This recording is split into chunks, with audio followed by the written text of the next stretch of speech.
21 years old, and Dorothea Calloway owned nothing in this world but the clothes on her back, a cracked leather satchel, and $6.40 wrapped in a handkerchief that had once belonged to her mother.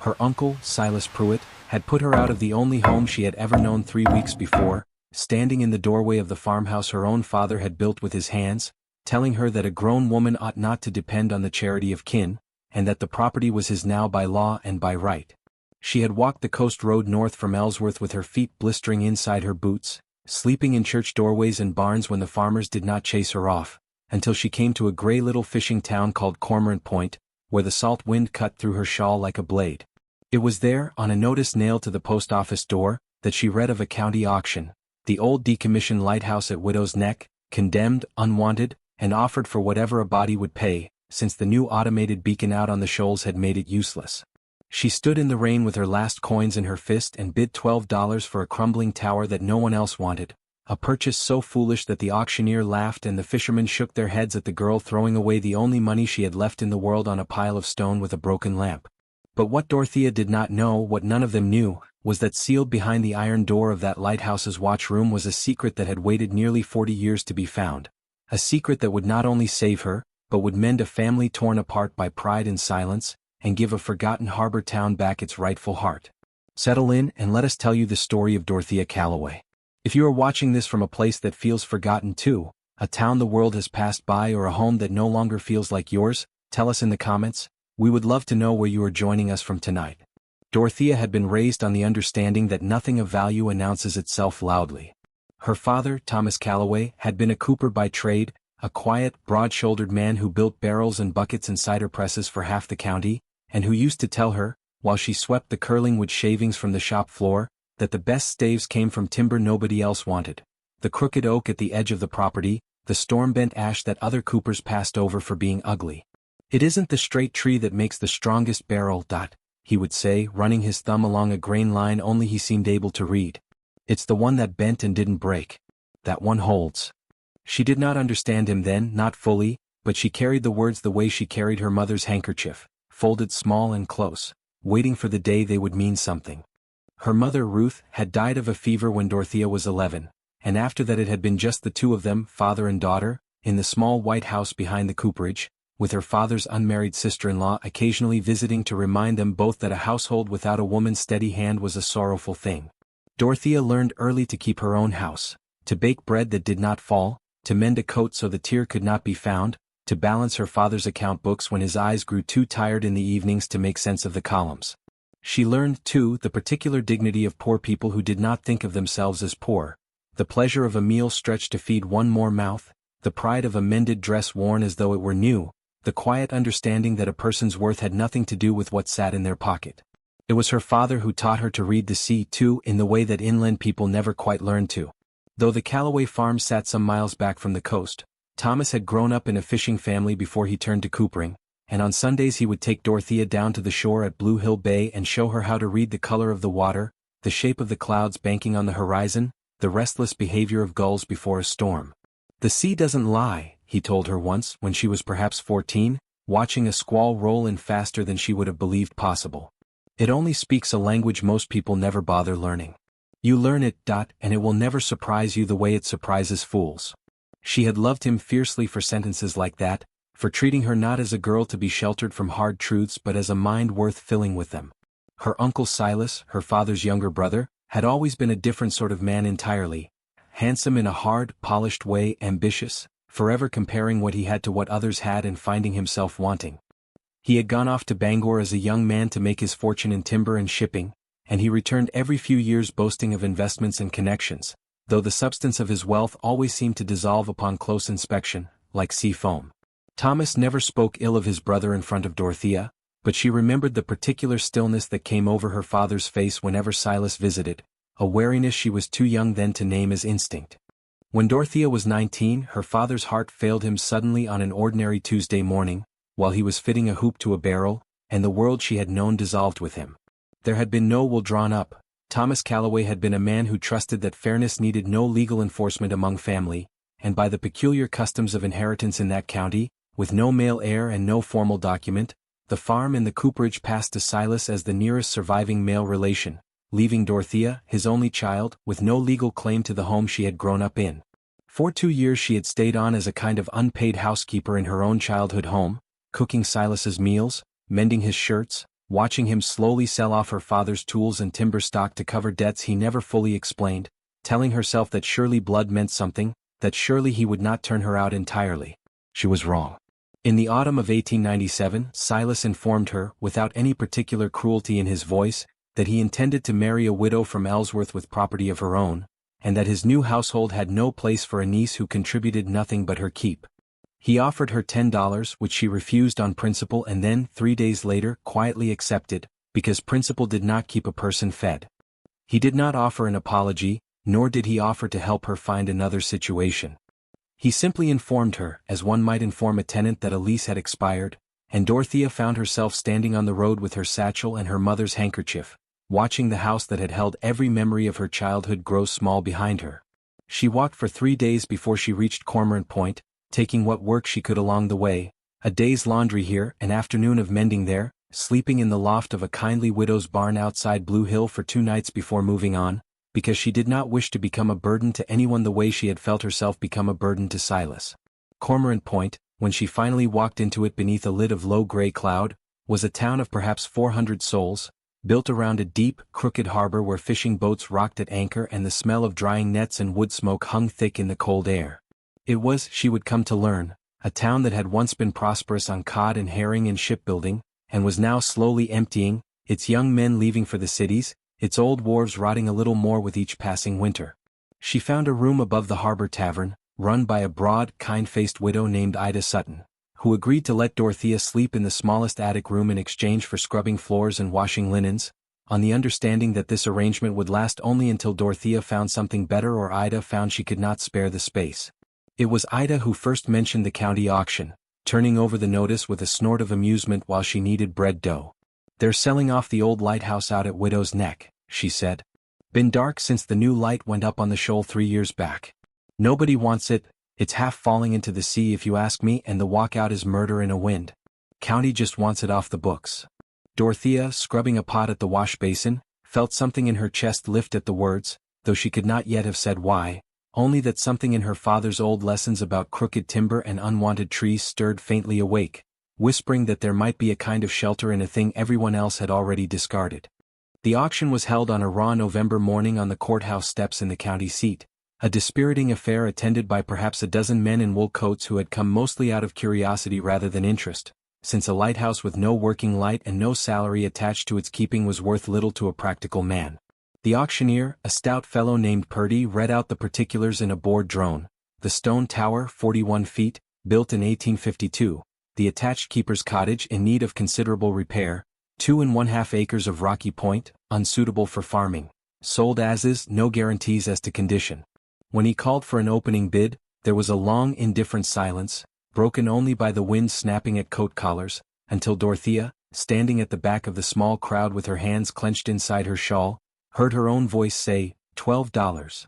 The men turned to look at her, and Purdy blinked and someone laughed outright, but no one bid against her, because no one else wanted a crumbling tower on a rocky point with no light in it, and within a minute the gavel had fallen and the deed was hers, along with the astonished, half-pitying stares of every man present, who plainly believed they had just watched a penniless young woman throw away the last of her money on nothing at all. She walked the 3 miles out to Widow's Neck that same afternoon, her satchel over her shoulder, her heart beating with a mixture of terror and a strange buoyant hope she could not entirely account for. The lighthouse stood at the very tip of the point, a whitewashed stone tower gone gray and streaked with lichen, its lantern room capped with a dented iron dome, the glass of its lamp room broken out in 2 panes so that the wind moaned through it like something grieving. Beside it crouched the keeper's cottage, a low, weathered structure with a sagging porch and shutters hanging by single hinges, and beyond both, in every direction but the landward one, nothing but the gray, restless Atlantic, folding itself against black rocks in an endless, patient rhythm. It was, by any reasonable measure, a ruin. And yet, standing before it with the wind tearing at her skirts, Dorothea felt something she had not felt since her father died. The sense that she was, for the first time in 2 years, standing on ground that was entirely, unquestionably her own. The cottage door was swollen with damp and would not open until she put her shoulder to it, and inside she found a single room thick with dust and the droppings of small animals, a rusted stove, a rope bed frame with no mattress, and a fireplace choked with an old bird's nest. It was, she thought grimly, going to take every ounce of skill her mother and father had ever taught her simply to make the place fit for sleeping in before winter closed its fist around the coast. She spent that first night wrapped in her shawl and an old horse blanket she found in the loft, listening to the wind scream around the tower, telling herself that Silas Pruitt, warm in his stolen farmhouse, had no idea that his cast-off niece was lying awake in a lighthouse she owned outright, however worthless it might be. It was on the third day, while she was clearing rubbish from the base of the tower stairs in search of anything salvageable, that she found the first thread of what would unravel into something far greater than she could have imagined. Tucked behind a loose stone at the base of the spiral staircase, wrapped in oilcloth gone brittle and yellow with age, was a small tin box, and inside it, a single folded sheet of paper, its ink faded to the color of weak tea, signed with a name she did not recognize, Josiah Reed, Keeper. It was not a letter precisely but a kind of private log entry, dated the 14th of September 1861, in which the keeper had written only a handful of lines, that he had done what conscience demanded though the law and his own pride forbade it, that the true record was kept where the light itself could watch over it, and that God alone would judge whether he had done right by his daughter. Dorothea read the strange, aching little note 3 times over by the gray afternoon light, understanding almost nothing of its meaning but feeling, with the same instinct that had made her bid $12 on a ruin, that there was more to be found. It took her the better part of 2 weeks, working each day as her chores and the fading daylight allowed, to search the tower properly. She questioned Ida Sutton and learned that the last keeper of the Widow's Neck light, before automation made his post unnecessary, had indeed been a man named Josiah Reed, who had kept the light for some 30 years with his wife, Mercy, until his death in 1881. After which the light had passed through 2 indifferent keepers before being decommissioned entirely. Ida remembered him only vaguely as a stern, silent man who came to town rarely, and said there had once been talk, the kind of talk old women exchange over washing lines, of some family trouble out at the Point, a daughter who had vanished or run off, though nobody in town seemed to agree on the particulars, and the Reeds themselves had never spoken of it. Armed with the name and the fragment of story, Dorothea returned to her methodical search of the tower with new purpose, tapping along the stone walls of the lamp room for hollow places, examining the iron fittings of the old lens housing, running her hands along the underside of the narrow wooden bench built into the watchroom wall where a keeper would once have sat through the long night hours tending the flame. It was there, in the watchroom just below the lantern itself, that she noticed the bench's paneling did not quite match the grain and weathering of the rest of the woodwork, a detail she would never have caught had her father not spent 2 decades teaching her to read timber the way other people read faces. She pried at the panel with the edge of a chisel she had found among the cottage's rusted tools, and after a long resisting groan of old nails, it came away to reveal a shallow compartment built into the thickness of the stone wall itself, dry and undisturbed for what must have been nearly 2 decades. Inside, wrapped in oilskin far more carefully preserved than the note she had found before, Dorothea discovered a small wooden box, a bundle of letters tied with faded ribbon, and a single folded document bearing an official county seal. Her hands trembled as she carried the whole of it down to the cottage, lit every candle stub she owned, and began, with the wind howling outside the shuttered windows, to read. The letters told a story that unfolded slowly and painfully across nearly 2 decades of a family's silence. Josiah and Mercy Reed had come to Widow's Neck as young newlyweds in 1852, when Josiah was appointed keeper of the newly built light, and there they had raised a daughter, Grace, born in the keeper's cottage itself and raised, as Dorothea now had been forced to be, on the discipline and solitude of a life ruled by the sea. Grace Reed had grown, by her mother's letters, into a spirited, capable young woman, fluent in the same hard-weather reading her father had taught her, and it was this very spirit, it seemed, that had led to the family's undoing. In the summer of 1861 Grace, then 17, had fallen in love with a young sailor named Michael Doyle, an Irish Catholic fisherman's son whom Josiah Reed, a rigid Congregationalist and proud of his family's old Yankee name, considered entirely unsuitable. When Grace refused to give the young man up, her father had forbidden the match outright, and when she defied him regardless and married Michael Doyle in a quiet ceremony at the Catholic mission in Ellsworth, Josiah Reed had done what pride-broken men of that era too often did. He disowned her utterly, forbade her name to be spoken in his house, and told her, in a letter whose bitter language Mercy had copied out and kept, perhaps as a wound she could not stop touching, that she was no longer his daughter and should never again set foot on Widow's Neck. Grace and Michael Doyle had settled first in a fishing village further down the coast, and Mercy's letters, smuggled to her daughter in secret over the objection of her husband, traced the family's slow, painful attempt to stay connected across the wall Josiah had built. There had been a grandchild, a boy named Tobias, born in 1863, whom Mercy had seen exactly twice in her life, both times in secret, both times weeping. And then, in the autumn of 1865, the letters simply stopped, and in their place Dorothea found a newspaper clipping, brittle and yellowed, reporting the loss of the fishing schooner Marguerite off Petit Manan with all hands, among them one Michael Doyle of Sorrento. There was no clipping confirming Grace's fate, only a final, devastating letter in Mercy's hand, dated some months later, informing her sister in Bangor that she believed her daughter had drowned alongside her husband, that Josiah had wept for 3 days upon hearing it and had never once forgiven himself for the words he had written, and that they had resolved too late to find the boy Tobias and bring him home, only to discover that he had already been taken in by a fishing family further down the coast and could not be traced. It was the final document in the box, however, that struck Dorothea hardest, the one bearing the county seal. It was a deed executed by Josiah Reed in 1879, 2 years before his death, granting a parcel of shorefront land at the mouth of Cormorant Point Harbor, good land, deep water frontage suitable for wharves and warehouses, to my grandson Tobias Doyle or his lawful heirs, wheresoever he may be found, along with a letter, unsent because unsendable, in which the old man, now bent with age and grief, wrote in a shaking hand that he had been a proud, foolish man who had let his pride cost him his daughter, and that if God in his mercy ever allowed this deed to find the boy he had never been permitted to know, he wished him to have it free and clear, not as charity but as the rightful inheritance he should always have had. Josiah Reed had recorded the deed with the county but, in a final act of the same stubborn shame that had governed his whole sorrowful history, had never made any effort to locate the grandson himself, choosing instead to hide the evidence of his own long-buried remorse inside the very tower where he had spent his life watching for ships that never came home. He had died, the town records showed, still keeper of Widow's Neck Light, still in his own way waiting. Dorothea sat for a long while in the candlelit cottage with the papers spread before her, feeling the peculiar humbling weight of having stumbled into the private grief of strangers, and feeling, too, a fierce and immediate resolve take root in her chest. Somewhere, if he still lived, was a man named Tobias Doyle who did not know that a dying grandfather had tried, however clumsily and too late, to give him back what pride had stolen. And there was, moreover, a piece of harbor land, good, valuable land, legally his, sitting unclaimed and very possibly forgotten by the county itself, in a town that Dorothea had already come to feel a stubborn tenderness toward. It did not take her long to learn that a Tobias Doyle did indeed live in Cormorant Point, though she had not connected the name before. A weathered, quiet fisherman in his mid-30s,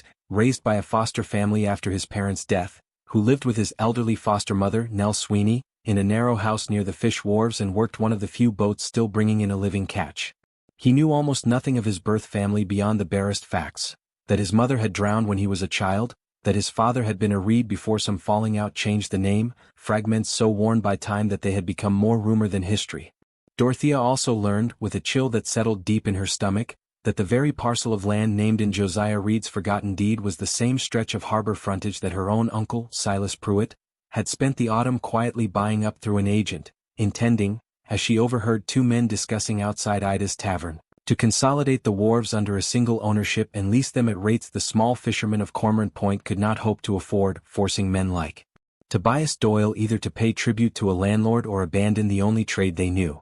When Dorothea approached the county recorder's office in Ellsworth to confirm the old deed standing, she found the clerk, a dry, careful man named Mr. Wexler, initially skeptical of a young woman appearing with faded papers and a story of a lighthouse's hidden compartment, until she produced the deed itself, its seal and signature entirely in order, its recording confirmed in the county's own dusty ledger from 1879. Wexler admitted, turning pale, that an oversight of this kind was not impossible. Deeds unclaimed for decades sometimes lapsed into a kind of legal limbo, especially when the county itself had no reason to chase down an heir nobody had gone looking for, and that if the land in question had since been sold or optioned to another party under the assumption that it was unclaimed county or private land, there could be a genuine and costly dispute ahead. It was, he told her gravely, exactly the sort of situation Silas Pruitt's agent would have every reason to want quietly buried. Word of Dorothea's discovery could not, of course, remain contained for long in a town the size of Cormorant Point, and when it reached Silas Pruitt,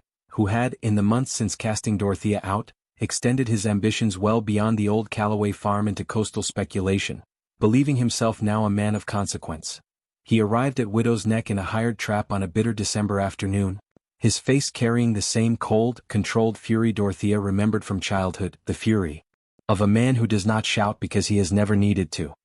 He informed her, standing on the sagging porch of the cottage she had spent weeks making livable, that she had no understanding of the legal complexities involved, that the harbor consolidation was already too far along to be undone by an old paper found in a wall, and that if she persisted in stirring up trouble for the town's benefactors,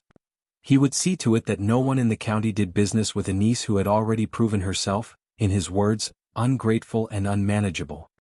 He offered her, finally, a sum of money, $100, more cash than she had held in her life, to hand the deed and letters over to him quietly and let the matter end there. Dorothea stood on her own porch, in her own doorway, and felt something in her that had been bent nearly to breaking since her father's death straighten itself at last. She told her uncle, with a steadiness that surprised even her, that the deed was not hers to sell, that it belonged to a man named Tobias Doyle who did not yet know his grandfather had died wishing to give it to him, and that she would rather live out her days poor in a broken lighthouse than spend one more hour of her life doing what was easy instead of what was right. Silas left in a temper, promising consequences he did not specify, and for a week afterward Dorothea walked through Cormorant Point aware of the whispers that followed her. Some townspeople, dependent on Pruitt's investments and promises of new wharves, viewing her as a troublemaking outsider threatening to unravel a prosperity that had not yet even arrived. Others, the older fishing families who remembered what it was to work a wharf they did not own,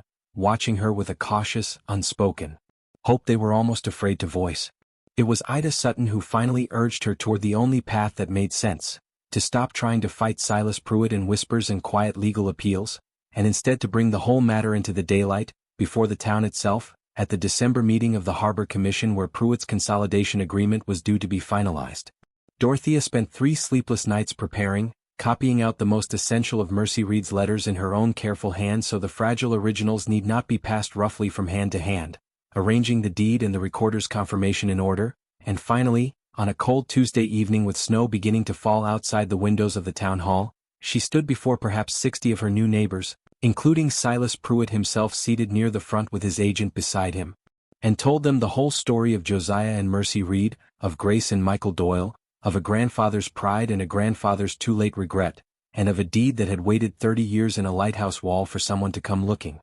She had asked Tobias Doyle to come that evening without telling him precisely why, only that it concerned his family, and she watched his weathered face as she read aloud his great-grandfather's final letter, the one confessing that pride had cost him his daughter and that he wished, if God allowed it, to give back what he had taken. She watched Tobias's jaw tighten and his eyes grow bright and unashamedly wet as he heard, for the first time in his life, the true story of the mother he had never known and the grandparents who had grieved him from a distance they themselves had built. When Dorothea finished, the town hall was entirely silent but for the crackle of the stove and the soft hiss of snow against the windows, until old Nell Sweeney, Tobias's foster mother, rose from her seat and said, in a voice thick with feeling, that she had always known there was more to that boy's history than sorrow, and that it did her heart good at her age to see some of it finally set right. Silas Pruitt attempted even then to argue the deed's validity, to raise questions of legal technicality and the harm that reopening old land claims might do to the town's prospects. But Mr. Wexler, the county recorder, had come from Ellsworth at Dorothea's request and confirmed before the assembled town that the deed was properly executed and recorded,